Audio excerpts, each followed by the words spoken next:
Was he imagining things? Could all this have anything to do with the Potters? If it did, if it got out, they were related to a pair of... Well, he didn't think he could bear it. The Dursleys got into bed. Mrs. Dursley fell asleep quickly, but Mr. Dursley lay awake, turning it all over in his mind. His last comforting thought before he fell asleep was that even if the Potters were involved, there was no reason for them to come near the Dursleys. The Potters knew very well what he and Petunia thought about them and their kind. He couldn't see how he and Petunia could get mixed up in anything that might be going on. He yawned and turned over. It couldn't affect them. How wrong he was. Mr. Dursley might have been drifting into an uneasy sleep, but the cat on the wall outside was showing no sign of sleepiness. It was sitting as still as a statue, its eyes fixed unblinkedly at the corner of Privet Drive. It didn't so much as quiver when a door slammed in the next street, nor when two owls swooped overhead. In fact, it was nearly midnight before the cat moved at all. A man appeared on the corner the cat had been watching. Appeared so suddenly and so silently you'd have thought he'd just popped out of the ground. The cat's tail twitched, its eye narrowed. Nothing like this had ever been seen on Privet Drive. He was tall, thin, and very old, judging by his silver hair and beard, which were both long enough to tuck into his belt. He was wearing long robes, a purple cloak which swept the ground, and high-heeled buckled shoes. His blue eyes were light, bright, and sparkling behind half-moon spectacles, and his nose was very long and crooked, as though it had been broken at least twice. This man's name was Albus Dumbledore. Albus Dumbledore didn't seem to realise that he had just arrived in a street where everything from his name to his boots was unwelcome. He was busy rummaging in his cloak, looking for something. But he did seem to realise he was being watched, because he looked up suddenly at the cat, which was still staring at him from the other end of the street. For some reason, the sight of the cat seemed to amuse him. He chuckled and muttered, "I should have known." He had found what he was looking for in his inside pocket. It seemed to be a silver cigarette lighter. He flicked it up, held it in the air, and clicked it. The nearest street lamp went out with a little pop. He clicked it again. The next lamp flickered into darkness. 12 times he clicked the put-outer until the only lights left in the whole street were 2 tiny pinpricks in the distance, which were the eyes of the cat watching him. If anyone looked out of their window now, even beady-eyed Mrs. Dursley, they wouldn't be able to see anything that was happening down on the pavement. Dumbledore slipped the put-outer back inside his cloak and set off down the street towards number 4, where he sat down on the wall next to the cat. He didn't look at it, but after a moment he spoke to it. Fancy seeing you here, Professor McGonagall. He turned to smile at the tabby, but it had gone. Instead, he was smiling at a rather severe-looking woman who was wearing square glasses exactly the shape of the markings the cat had around its eyes. She too was wearing a cloak, an emerald one. Her black hair was drawn into a tight bun. She looked distinctly ruffled. "How did you know it was me?" she asked. "My dear Professor, I've never seen a cat sit so stiffly." "You'd be stiff if you'd been sitting on a brick wall all day," said Professor McGonagall. "All day? When you could have been celebrating? I must have passed a dozen feasts and parties on the way here." Professor McGonagall sniffed angrily.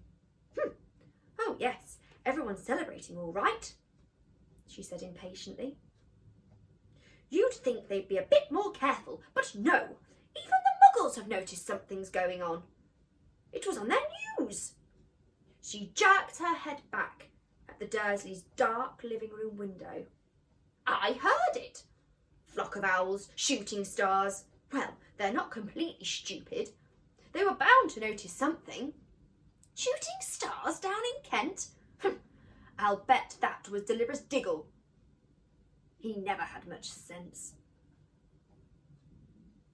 "You can't blame them," said Dumbledore gently.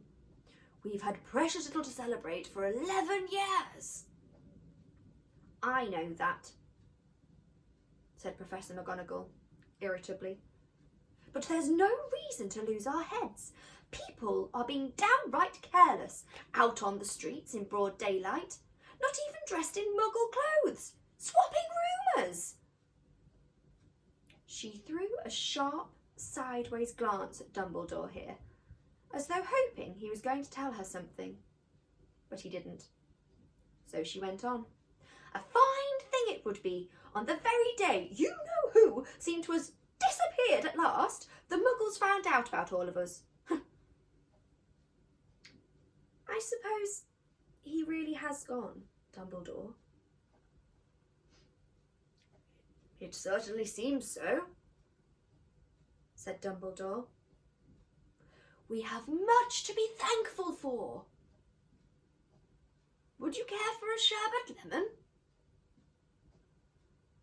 "A what?" "A sherbet lemon. They're a kind of Muggle sweet I'm rather fond of." "No, thank you," said Professor McGonagall coldly, as though she didn't think this was the moment for sherbet lemons. "As I say, even if you-know-who has gone—" "My dear Professor, surely a sensible person like yourself can call him by his name? All this you-know-who nonsense for 11 years? I have been trying to persuade people to call him by his proper name.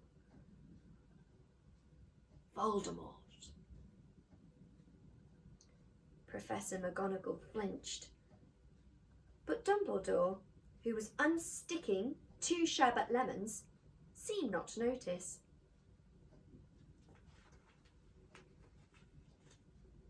"It all gets so confusing if we keep saying, you-know-who. I have never seen any reason to be frightened of saying Voldemort's name." "I know you haven't," said Professor McGonagall, sounding half exasperated, half admiring. "But you're different. Everyone knows you're the only one, you know, all right, Voldemort wasn't afraid of." "You flatter me," said Dumbledore calmly. "Voldemort had powers I will never have." "Only because you're too, well, noble to use them." It's lucky it's dark. I haven't blushed so much since Madame Pomfrey told me she liked my new earmuffs." Professor McGonagall shot a sharp look at Dumbledore and said, "The owls are nothing to the rumours that are flying around. You know what everyone's saying about why he's disappeared, about what finally stopped him."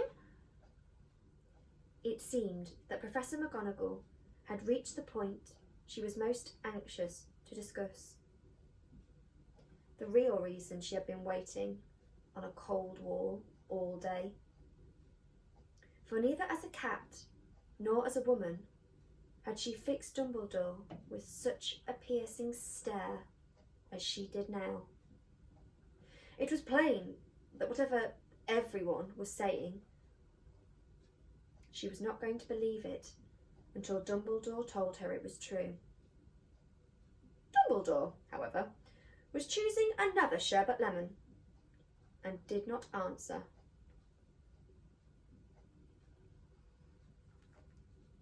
"What they're saying," she pressed on, "is that last night Voldemort turned up in Godric's Hollow. He went to find the Potters. The rumour is that Lily and James Potter are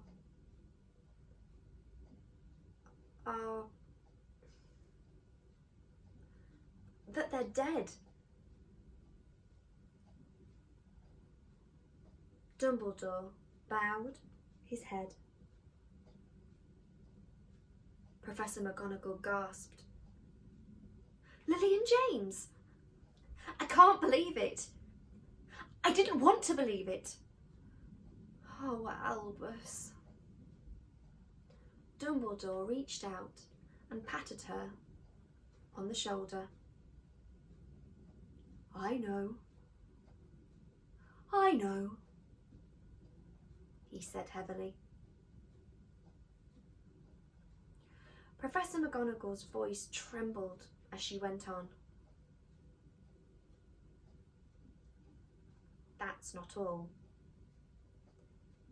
They're saying he tried to kill the Potter's son, Harry.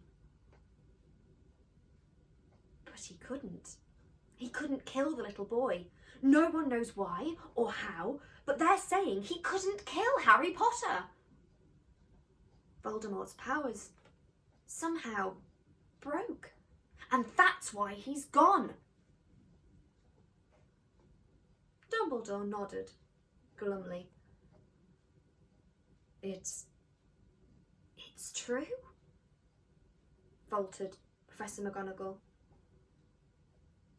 "After all he's done, all the people he's killed, he couldn't kill a little boy. It's astonishing. Of all the things to stop him. But how in heaven's name did Harry survive?" "We can only guess," said Dumbledore. "We may never know." Professor McGonagall pulled out a lace handkerchief and dabbed her eyes beneath her spectacles. Dumbledore gave a great sniff as he took a golden watch from his pocket and examined it. It was a very odd watch. It had 12 hands, but no numbers. Instead, little planets were moving around the edge. It must have made sense to Dumbledore, though, because he put it back in his pocket and said,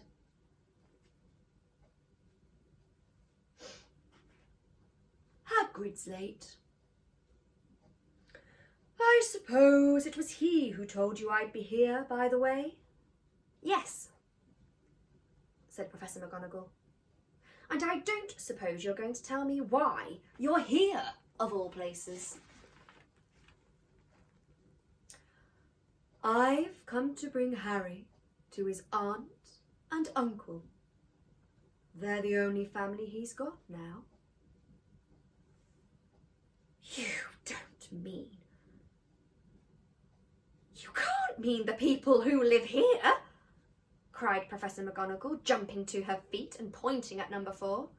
Dumbledore, you can't! I've been watching them all day. You couldn't find 2 people who are less like us.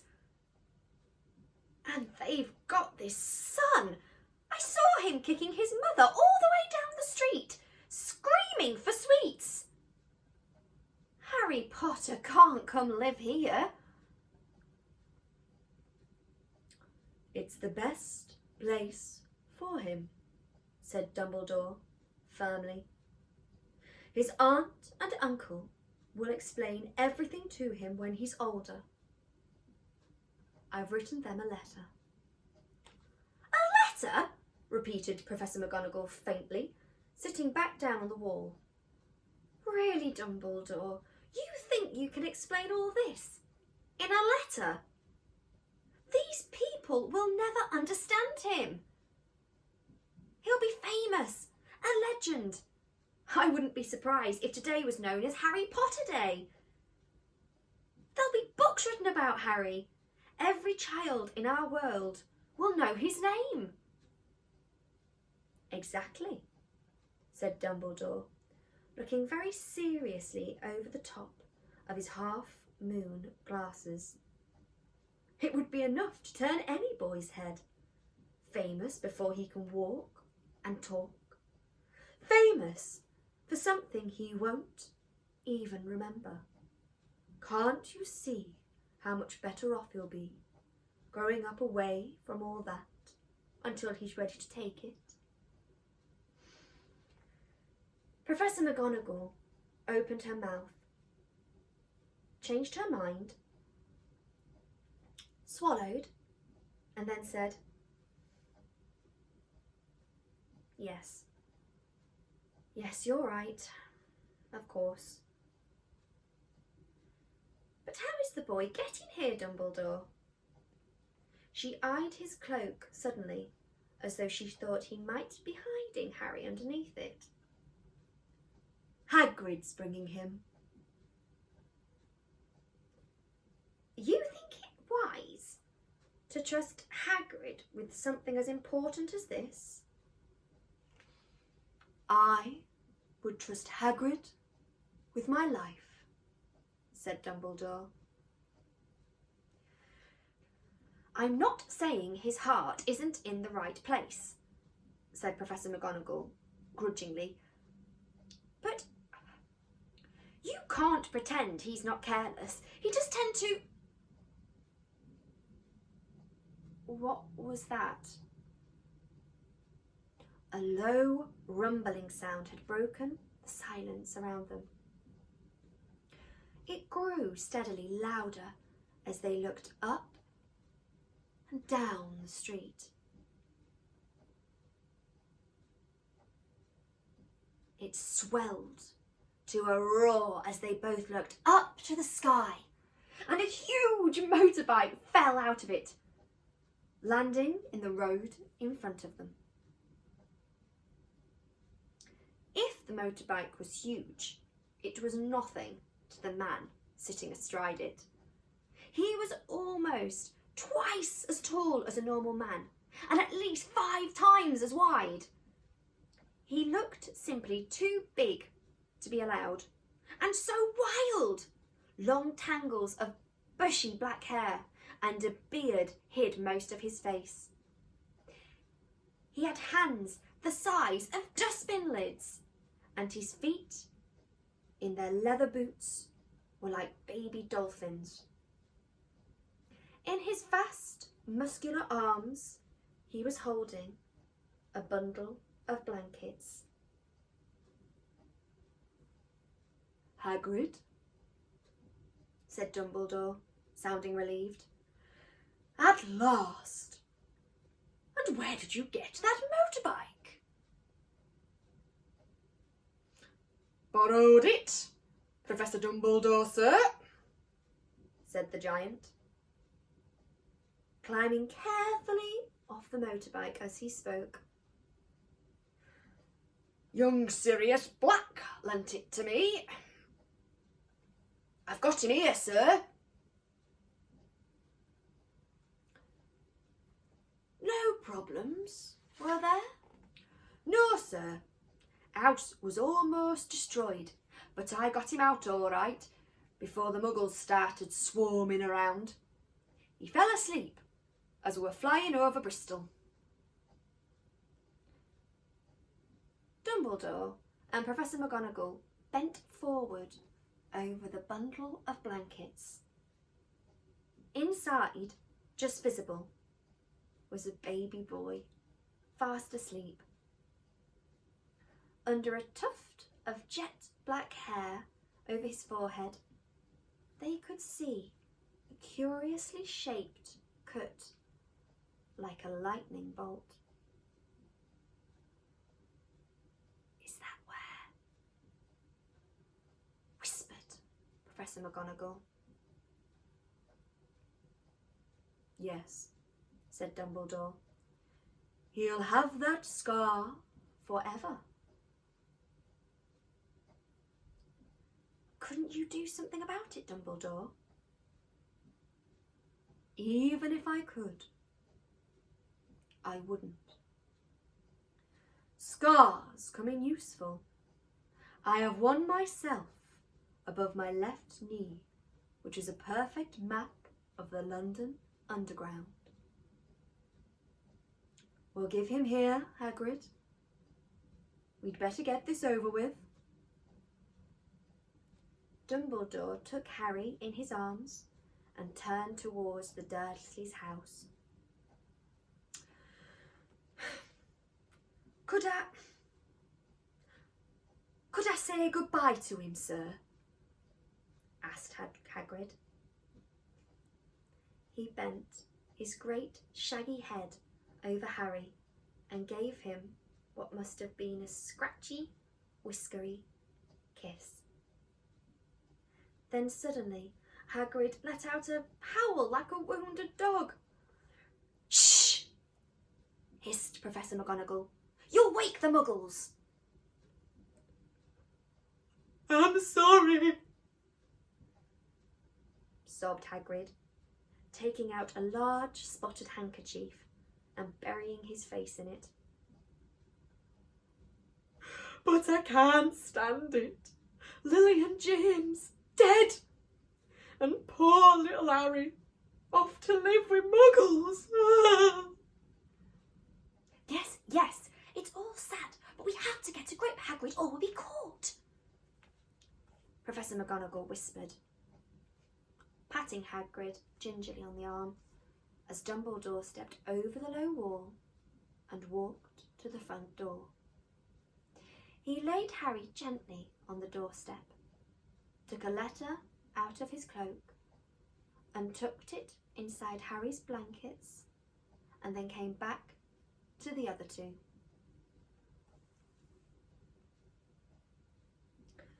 For a full minute, the three of them stood and looked at the little bundle.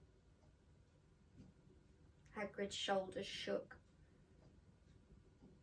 Professor McGonagall blinked furiously, and the twinkling light that usually shone from Dumbledore's eyes seemed to have gone out.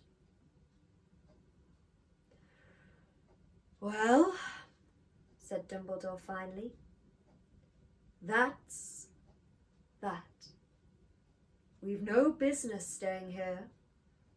We may as well go and join the celebrations."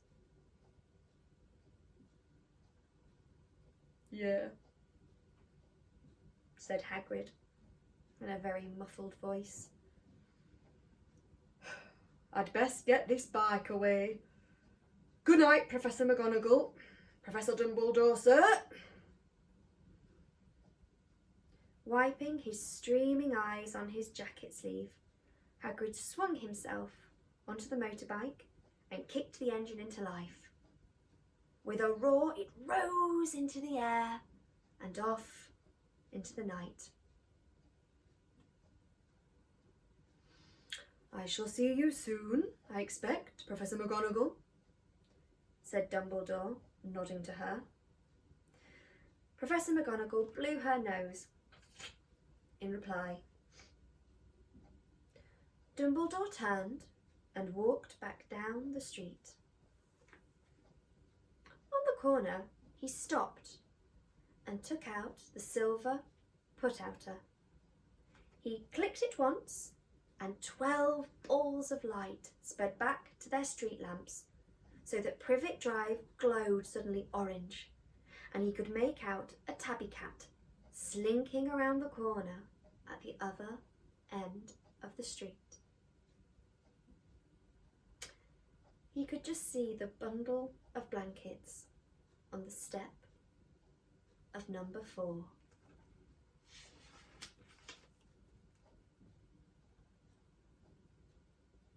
"Good luck, Harry," he murmured.